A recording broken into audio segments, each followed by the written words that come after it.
ಅಜ್ಞಾನತಿಮಿರಾಂಧಸ್ಯ ಜ್ಞಾನಾಂಜನಶಲಾಕಯ ಚಕ್ಷುರುನ್ಮೀಲಿತಂ ಯೇನ ತಸ್ಮೈ ಶ್ರೀ ಗುರವೇ ನಮಃ. ಜಾತಪುತ್ರಃ ಕೃಷ್ಣಕೇಶಿ. ಮಂಜುನಾಥ ಭಟ್ರು 2 ಮಕ್ಕಳ, ಬಹುಶಃ 2 ಮಕ್ಕಳ ತಂದೆ.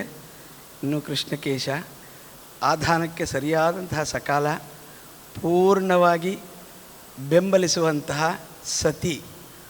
ಆಕೆ ಎಷ್ಟು ಜನ್ಮದ ಪುಣ್ಯವನ್ನು ಮಾಡಿದ್ರೋ ಗೊತ್ತಿಲ್ಲ, ಯಜ್ಞಪತ್ನಿಯಾದರೂ ಇವತ್ತಿಂದ. ಅತ್ರಿಗಳು ಸೀತೆಗೆ ಹೇಳ್ತಾರೆ, ಅನಸೂಯೆ ಹತ್ರ ಹೋಗಿ ನಮಸ್ಕಾರ ಮಾಡಿ ಆಶೀರ್ವಾದ ತಗೋಂತ. ಅನಸೂಯೆ ಎಂಥವರು ಅಂತ ಹೇಳಿದರೆ, 10 ವರ್ಷಗಳ ಕಾಲ ಕ್ಷಾಮವಾದಾಗ ಪ್ರಪಂಚದ ಕ್ಷಾಮವನ್ನು ತನ್ನ ಒಂದು ಪಾತಿವ್ರತ್ಯದ ಬಲದಿಂದ, ತಪಸ್ಸಿನಿಂದ ಆಕೆ ಆ ಕ್ಷಾಮವನ್ನು ನಿವಾರಿಸಿದಳು. ಅಂಥ ಅನಸೂಯೆ ಬಳಿಗೆ ಹೋಗುವಂತ ನಾವು ಬ್ರಾಹ್ಮಣರು ಅಂಥ ಸಾಮರ್ಥ್ಯವನ್ನು ಪಡೆದಿದ್ದೇವೆ. ಇಡೀ ಜಗತ್ತೇ ಕ್ಷಾಮ ಡಾಮರವನ್ನು ಪಡೆದಿದ್ದರೂ ಕೂಡ ಅವರೆಲ್ಲರ ಕ್ಷಾಮವನ್ನು ನೀಗಿಸುವಂಥ, ಇಡೀ ವಲಯವನ್ನು ನಮ್ಮದಾಗಿಸಿಕೊಳ್ತಕ್ಕಂತಹ ಸಾಮರ್ಥ್ಯವನ್ನು ಬ್ರಾಹ್ಮಣರಾಗಿ ನಾವು ಪಡೆದಿದ್ದೇವೆ. ಹೆಣ್ಣುಮಕ್ಕಳಲ್ಲಿ ಒಂದು ಗುಟ್ಟು ಹೇಳ್ತೇನೆ. ನನ್ನ ಗಂಡ ಇಂಜಿನಿಯರು, ನನ್ನ ಗಂಡ ಡಾಕ್ಟರ್, ನನ್ನ ಗಂಡ ಲಾಯರ್ ಅಂತ ಹೇಳಿ ಭಾಳ ಹೆಮ್ಮೆಯಿಂದ ಹೇಳ್ತೇವೆ.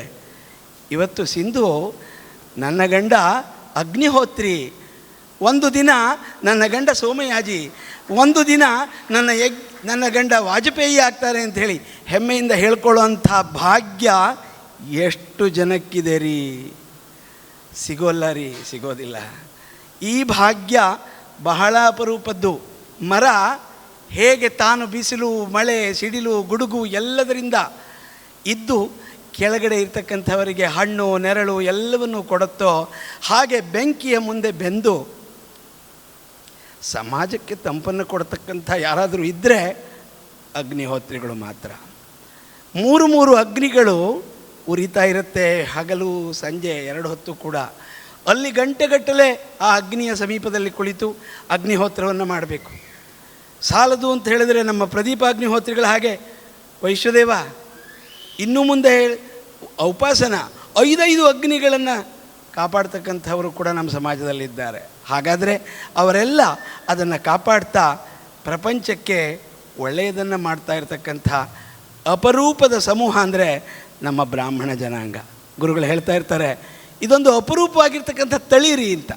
ಕಳ್ಕೊಂಡ್ರೆ ಸಮಾಜಕ್ಕೆ ನಷ್ಟ, ಇಲ್ಲದೆ ಹೋದರೆ ಸಮಾಜವನ್ನು ಉದ್ಧಾರ ಮಾಡ್ತಕ್ಕಂಥ ಏಕಮಾತ್ರ ಜನಾಂಗ. ತಮಗೇನನ್ನೂ ಬೇಡದೆ ಸರ್ವೇ ಭವಂತು ಸುಖಿನಃ ಸರ್ವೇ ಭವಂತು ನಿರಾಮಯಾಃ, ಅಲ್ಲಿ ಎಲ್ಲೂ ಕೂಡ ನಮ್ಮವರು ಮಾತ್ರ ಅಂತ ಎಲ್ಲೂ ನಾವು ಹೇಳ್ಕೊಳ್ಳೋದಿಲ್ಲ. ಗುರುಗಳ ಸನ್ನಿಧಿಯಲ್ಲಿ ನೆನಪಾಗ್ತಾ ಇದೆ, ಅಗ್ನಿಹೋತ್ರಿಗಳಿಗೆ ಸಂಬಂಧಪಟ್ಟ ಹಾಗೆ ಒಂದು ಟ್ರಸ್ಟನ್ನು, ವಿಶ್ವಸ್ತ ಮಂಡಳಿಯನ್ನು ನಾವು ಶುರು ಮಾಡಿದ್ದೇವೆ. ಅದಾಗಲೇ 7-8 ವರ್ಷ ಆಗಿದೆ. ಅದರ ವತಿಯಿಂದ ಯಾರು ಆಧಾನ ಮಾಡ್ತಾರೆ, ಯಾರು ಸೋಮಯಾಗವನ್ನು ಮಾಡ್ತಾರೆ, ಯಾರು ದಿನವೂ ಕೂಡ ಅಗ್ನಿಹೋತ್ರವನ್ನು ಮಾಡ್ತಾರೆ, ಅವರಿಗೆ ಒಂದು ಸಣ್ಣ ಮೊತ್ತವನ್ನು ನಾವು ಅವರಿಗೆ ಕೊಡ್ತೇವೆ. ಶ್ರೀಯುತ ಮಂಜುನಾಥ ಭಟ್ಟರಿಗೆ ನಮ್ಮ ಟ್ರಸ್ಟ್ ವತಿಯಿಂದ 10,000 ರೂಪಾಯಿಗಳನ್ನು ಕಳಿಸ್ಕೊಡ್ತೇವೆ. ಗುರುಗಳು ಆಶೀರ್ವಾದ ಮಾಡಿ. ಯಾಕೆಂತ ಹೇಳಿದರೆ, ಸಹಸ್ರಗುಣ ಮುತ್ಸ್ರಷ್ಟುಂ ಆದತ್ತೇಹಿ ರಸಂರವಿಹಿ ಅಂತ ಹೇಳಿ ರಘುವಂಶವನ್ನು ವರ್ಣನೆ ಮಾಡುವಾಗ ಕಾಳಿದಾಸ ಹೇಳ್ತಾನೆ.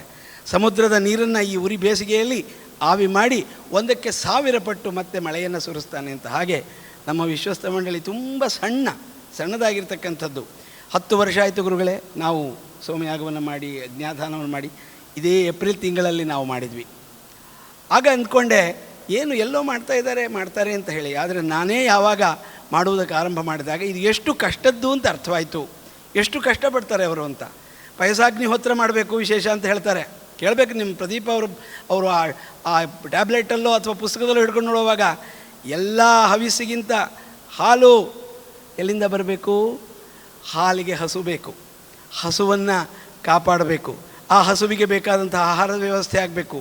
ಆ ಹಸುವನ್ನು ನೋಡ್ಕೋ, ಅಗ್ನಿಹೋತ್ರನ ಬೆಳಗ್ಗೆ 2 ಗಂಟೆ ಕೊಡು, ಸಂಜೆ 2 ಗಂಟೆ ಕೊಡು.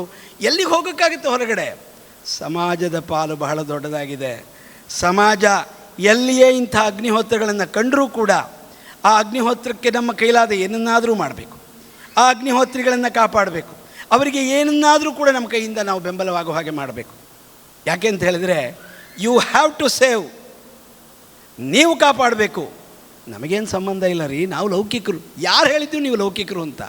ಯಾರು ವೇದವನ್ನು ನಂಬ್ತೀರೋ, ಯಾರು ಶಾಸ್ತ್ರಗಳನ್ನು ನಂಬ್ತೀರೋ, ಯಾರು ಗುರುಸನ್ನಿಧಿಯನ್ನು ನಂಬ್ತೀರೋ, ಯಾರು ನಮ್ಮ ಧರ್ಮಶಾಸ್ತ್ರಗಳನ್ನು ನಂಬ್ತೀರೋ ಅವರೆಲ್ಲರೂ ವೈದಿಕರೇ. ಯಾರು ಇಲ್ಲಿ ಲೌಕಿಕರಿಲ್ಲ, ತಪ್ಪಿಸ್ಕೊಳ್ಳೋಗೋಕೆ ಬರೋದಿಲ್ಲ.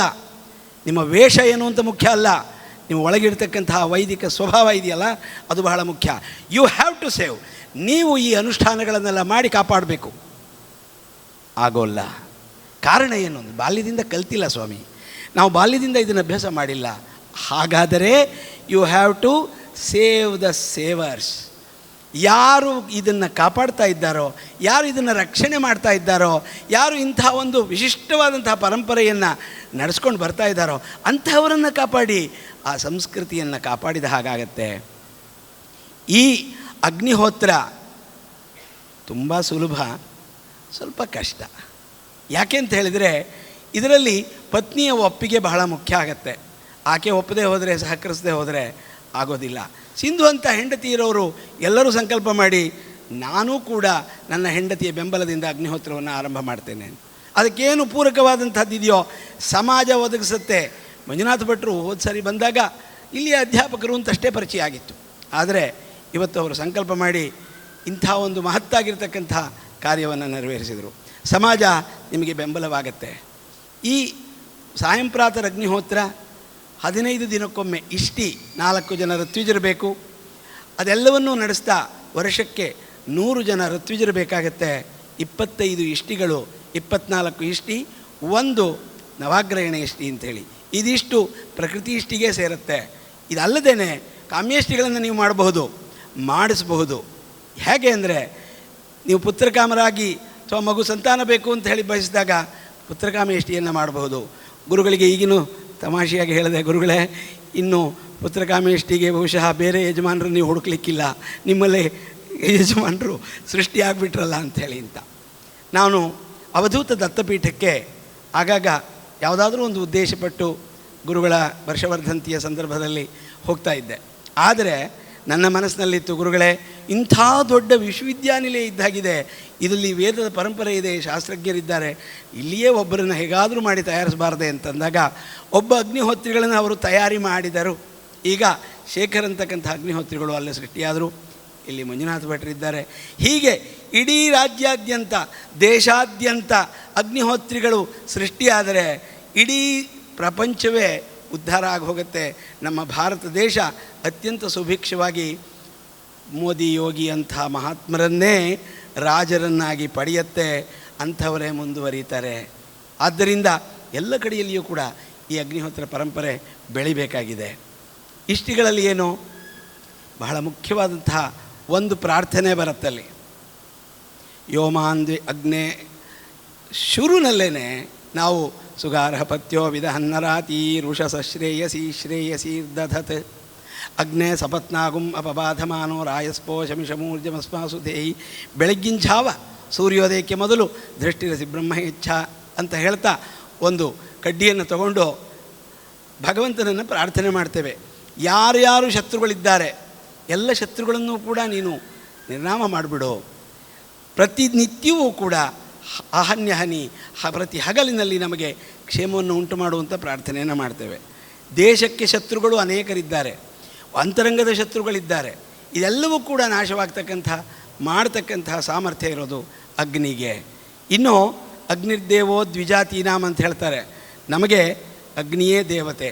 ಎಲ್ಲ ದೇವತೆಗಳ ಮುಂದೂ ಕೂಡ ನಾವು ಏನೇನು ನೈವೇದ್ಯವನ್ನು ತೆಗೆದುಕೊಂಡು ಇಡ್ತೀವೋ ಅದೆಲ್ಲವನ್ನೂ ಕೂಡ ನಾವೇ ಮತ್ತೆ ಉಪಯೋಗಿಸ್ಬಿಡ್ತೇವೆ. ನೋಡಿ, ಹಾಕಿ ನೋಡಿ, ಅಗ್ನಿಗೆ ವಾಪಸ್ ತೆಗೆದುಕೊಳ್ಳೋಕೆ ಹೋಗಿ ನೋಡೋಣ, ಆಗಲ್ಲ ಅಲ್ವೇ? ನೇರವಾಗಿ ಕೊಟ್ಟಂಥ ಹವಿಸ್ಸನ್ನು ಭಕ್ಷಣ ಮಾಡ್ತಕ್ಕಂಥ ಏಕಮಾತ್ರ ದೇವತೆ ನಮ್ಮ ಅಗ್ನಿ. ಹಾಗಾಗಿ ಊರ್ಧ್ವಮುಖ, ಪ್ರಕಾಶಕ ಹಾಗೂ ಉಷ್ಣಕಾರಕ. ಅಗ್ನಿ ಆರಾಧನೆಯನ್ನು ಮಾಡುವ ಬಳಿಗೆ ಯಾವುದೇ ದುಷ್ಟಶಕ್ತಿಯು ಒಳಗೆ ಹೋಗೋಕ್ಕೆ ಪ್ರವೇಶ ಆಗೋದಕ್ಕೆ ಸಾಧ್ಯ ಇಲ್ಲ. ಒಂದು ಪ್ರಭಾವಲಯ ಸೃಷ್ಟಿಯಾಗತ್ತೆ. ಅಂಥ ಪ್ರಭಾವಲಯದ ಒಳಗಡೆ ಯಾವ ದುಷ್ಟಶಕ್ತಿಯೂ ಕೂಡ ಒಳಗೆ ಹೋಗೋದಿಲ್ಲ. ಹೀಗೆ ಇಂಥ ಅಗ್ನಿಹೋತ್ರಿಗಳನ್ನು ಈ ಗೋಕರ್ಣ ಕ್ಷೇತ್ರ ಅಶೋಕೆ ಇಲ್ಲಿ ಸೃಷ್ಟಿ ಮಾಡಿದೆ. ಈ ಒಂದು ಪ್ರಭಾವಲಯ ಇಲ್ಲಿ ಸೃಷ್ಟಿಯಾಗತ್ತೆ. ಮೊದಲೇ ಗುರು ಸನ್ನಿಧಿ ಇದೆ, ಮತ್ತು ಇಲ್ಲಿ ವೇದದ ನಾದ ಇದೆ, ಇದರ ಜೊತೆಗೆ ಅಗ್ನಿಯ ರಕ್ಷಣೆಯೂ ಕೂಡ ಆಗಿದೆ. ಇನ್ಯಾವ ಒಂದು ಭಯ ಇದೆ, ಸಮಸ್ಯೆ ಇದೆ, ಎಲ್ಲವೂ ಕೂಡ ಹೋಯಿತು. ನಾನು ಆರಂಭ ಮಾಡಿದಾಗ ಅಗ್ನಿಹೋತ್ರವನ್ನು ಆರಂಭ ಮಾಡಿದ ಕಾಲದಲ್ಲಿ ಕೇವಲ ಒಂದು 10-12 ಅಗ್ನಿಹೋತ್ರಿಗಳು ರಾಜ್ಯಾದ್ಯಂತ ಇದ್ದರು. ಇವತ್ತು 20 ಜನ ಅಗ್ನಿಹೋತ್ರಿಗಳಾಗಿದ್ದಾರೆ. ಬರೇ ನಮ್ಮೂರಿನಲ್ಲಿ 7 ಜನ ಸೋಮಯಾಜಿಗಳಾಗಲೇ ಹೋಗಿದ್ರು. ಈಗಾಗಲೇ ಕಾಯ್ತಾ ಇದ್ದೀವಿ. ನಮ್ಮ ಪ್ರದೀಪ್ ಶರ್ಮಾ, ನೀವು ಕೂಡ ಆದಷ್ಟು ಬೇಗ ಸೋಮಯಾಗವನ್ನು ಮಾಡಿಬಿಡಿ. ಇನ್ನಿಬ್ಬರೇ ಉಳ್ಕೊಂಡಿರೋದು. ಮತ್ತೂರಿನ ಶಿವಮೊಗ್ಗದಲ್ಲಿರ್ತಕ್ಕಂಥ ಎಲ್ಲ ಅಗ್ನಿಹೋತ್ರಿಗಳು ಕೂಡ ಸೋಮಯಾಗವನ್ನು ಮಾಡಿದರು ಅಂತ. ಈ ರೀತಿಯಲ್ಲಿ ಈ ಅಗ್ನಿಯ ಆರಾಧನೆ ಏನಿದೆ, ಇದು ಪ್ರತಿಯೊಂದು ಊರಿನಲ್ಲಿಯೂ, ವಿಶೇಷವಾಗಿ ಎಲ್ಲೆಲ್ಲೂ ಬ್ರಾಹ್ಮಣ್ಯ ಇದೆ, ಎಲ್ಲೆಲ್ಲಿ ಈ ವೈದಿಕ ಪರಂಪರೆಯನ್ನು ಉಳಿಸ್ಕೊಂಡು ಬಂದಿದ್ದಾರೆ ಅಂಥವರ ಬಗ್ಗೆ ವಿಶೇಷವಾದಂತಹ ಅಭಿಮಾನ ಇರಬೇಕು. ಎಲ್ಲಕ್ಕಿಂತ ಹೆಣ್ಣುಮಕ್ಕಳು ಇದನ್ನು ಅರಿತುಕೊಳ್ಬೇಕು. ನನ್ನ ಗಂಡ ಆಹಿತಾಗ್ನಿ, ನನ್ನ ಗಂಡ ಅಧ್ಯಯನ ಸಂಪನ್ನ, ನನ್ನ ಗಂಡ ಎಂಥ ಸಭೆಯನ್ನು ಬೇಕಾದರೂ ಕೂಡ ಶಾಸ್ತ್ರದ ಬಗ್ಗೆ ಮಾತಾಡಬಲ್ಲ, ನನ್ನ ಗಂಡ ಎಂಥ ಶಾಸ್ತ್ರದ ವಿಚಾರಗಳನ್ನು ಕೂಡ ಪ್ರಸ್ತಾವ ಮಾಡಬಲ್ಲ, ಇಡೀ ವೇದದ ಯಾವ ಸಂಧಿಯಲ್ಲಿ ಯಾವ ಮೂಲೆಯಲ್ಲಿ ಏನನ್ನು ಕೇಳಿದರೂ ಹೇಳಬಲ್ಲ, ನನ್ನ ಮಗ ಅದ್ಭುತವಾದಂತಹ ಸ್ಮರಣಶಕ್ತಿ ಅಂತೇಳಿ ಹೇಳಿಕೊಳ್ತಕ್ಕಂತಹ ಕೆಚ್ಚು ಹೆಣ್ಮಕ್ಕಳಿಗೆ ಬಂದರೆ ಮಾತ್ರ ಇಡೀ ನಮ್ಮ ವೇದದ ಈ ಒಂದು ಸಂಸ್ಕೃತಿ ಉಚ್ಛ್ರಾಯ ಸ್ಥಿತಿಗೆ ಹೋಗುತ್ತೆ. ಕೊನೆಯಲ್ಲಿ ಒಂದು ಉದಾಹರಣೆಯನ್ನು ಕೊಟ್ಟು ವಿರಮಿಸ್ತೇನೆ. ಶ್ರೀರಂಗಂ ಪಕ್ಕ ತಿರುವಾನೈಕಾವೆಲ್, ಅಲ್ಲಿ ಪರೀಕ್ಷೆ ನಡೀತು. 250 ಪದ ಸಂಹಿತೆಯ ಪದವನ್ನು ಹೇಳಬೇಕು. 100 ವಾಕ್ಯ ಬ್ರಾಹ್ಮಣ ವಾಕ್ಯಗಳನ್ನು ಹೇಳಬೇಕು. ಯಾರು ಒಂದು ಹೆಚ್ಚು ಅಥವಾ ಒಂದು ಕಡಿಮೆ ಮಾಡಿದರೂ ಕೂಡ ಆ ಪರೀಕ್ಷೆಯಲ್ಲಿ ನಪಾಸು. ಅವರಿಗೆ ತತ್ಕ್ಷಣದಲ್ಲೇ ಆನ್ ಸ್ಪಾಟ್ ಅಂತಾರಲ್ಲ, ಬಂಗಾರದ ಉಂಗುರವನ್ನು ಕೊಡ್ತಾರೆ.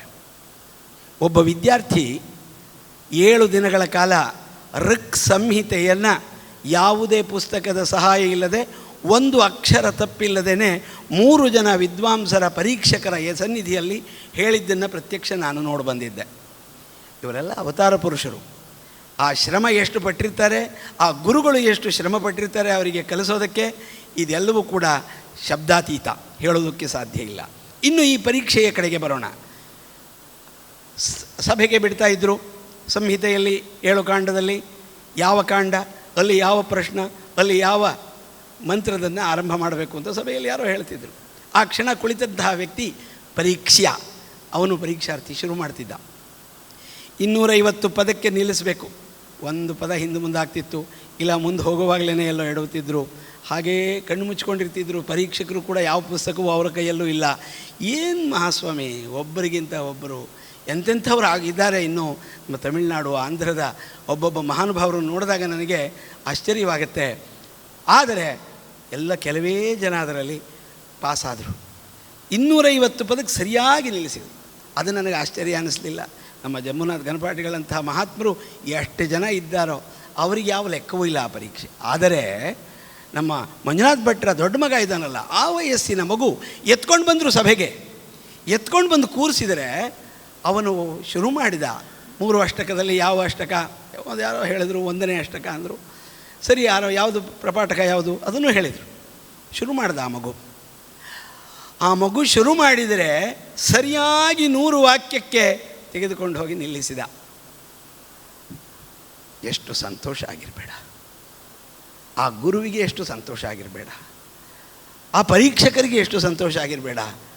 ಎಲ್ಲಕ್ಕಿಂತ ಹೆಚ್ಚಾಗಿ ಅಮ್ಮಂದಿರ, ಅಂಥ ಮಗುವಿಗೆ ಜನ್ಮ ಕೊಟ್ಟರಲ್ಲ, ನಿಮ್ಮ ಭಾಗ್ಯ ಎಂಥದ್ದು ಹೇಳಿ. ಆದ್ದರಿಂದ ನೀವು ಅಭಿಮಾನ ಪಟ್ಕೋಬೇಕಾಗಿರೋದು, ನನ್ನ ಮಗು SSLC ಅಷ್ಟು ತೊಗೊಂಡ, PUCನಲ್ಲಿ ಎಷ್ಟು ತೊಗೊಂಡ, ಅವರಿಗೆಲ್ಲ ಬೇಕಾದಷ್ಟು ಜನ ಸಮಾಜದಲ್ಲಿ ಅವನಿಗೆ ಏನು ಹಣವನ್ನು ಕೊಡೋದೇನು, ಬಹುಮಾನವನ್ನು, ಉಡುಗೊರೆಗಳನ್ನು ಕೊಡೋದೇನು ಬೇಕಾದಷ್ಟು ಮಾಡ್ತಾರೆ.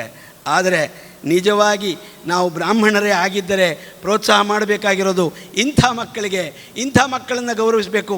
ಇಂಥ ಮಗು ಇಷ್ಟೆಲ್ಲ ಕಲ್ತಿದೆ ಅಂತ ನೀವು ಹೆಮ್ಮೆಯಿಂದ ಎಲ್ಲ ಕಡೆಗೂ ಹೇಳ್ಕೊಳ್ಳೋಕೆ ಶುರು ಮಾಡಿ. ತಾನೇ ಸಹಜವಾಗಿ ಇಂಥ ಒಂದು ಪರಂಪರೆ, ವಿದ್ಯೆ ಎಲ್ಲ ಕಡೆಗೂ ಸಾರ್ಥಕವಾಗಿ ನಡೆಯುತ್ತೆ. ಇಂಥ ಪರಂಪರೆ ಹೆಚ್ಚಾಗಲಿ, ಇನ್ನಷ್ಟು ಜನ ಅಗ್ನಿಹೋತ್ರಿಗಳಾಗಲಿ, ಇನ್ನಷ್ಟು ಜನ ವೇದ ವಿದ್ವಾಂಸರು ಏಕೆಂತ ಹೇಳಿದ್ರೆ 4 ಜನ ಋತ್ವಿಜರಾಗಬೇಕು. ಹೋತ, ಅಗ್ನಿ, ಬ್ರಹ್ಮ ಮತ್ತು ಅಧ್ವರ್ಯುವಿನ ಪಾತ್ರ ಬಹಳ ದೊಡ್ಡದಿರುತ್ತೆ. ಅವರೆಲ್ಲರೂ ಕೂಡ ಯಾವುದನ್ನು ಬೇಕಾದರೂ ನಾನು ನಡೆಸ್ಕೊಡ್ತೇನೆ ಅಂತಕ್ಕಂಥ ಆ ಒಂದು ಸಾಮರ್ಥ್ಯ ಋತ್ವಿಜರಲ್ಲಿ ಬರಲಿ, ಅಂತಹ ಒಂದು ಪರಂಪರೆ ಇನ್ನಷ್ಟು ಹೆಚ್ಚಾಗಲಿ ಅಂತ ಹೇಳ್ತಾ ನನ್ನ 4 ಮಾತಿನ ವಾಕ್ಪುಷ್ಪವನ್ನು ಗುರುಚರಣಾರವಿಂದಗಳಿಗೆ ಅರ್ಪಿಸಿ ವಿರಮಿಸ್ತೇನೆ. ನಮಸ್ಕಾರ.